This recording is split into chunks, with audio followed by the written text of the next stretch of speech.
السلام علیکم ورحمۃ اللہ وبرکاتہ۔ اگلے حرف کی طرف آتے ہیں جی۔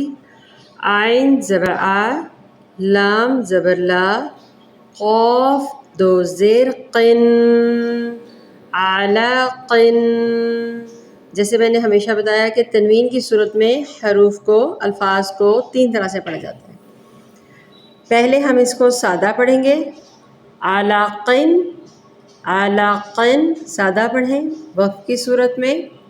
قاف کے اوپر جزم پڑ جائے گی تو یہ یہاں پہ قلقلہ ہوگا، علق، علق، قلقلہ کریں، علق، ٹھیک، باقاعدہ نمایاں ہونا چاہیے، عین کو بھی پر کریں اور قاف کو بھی پر کریں۔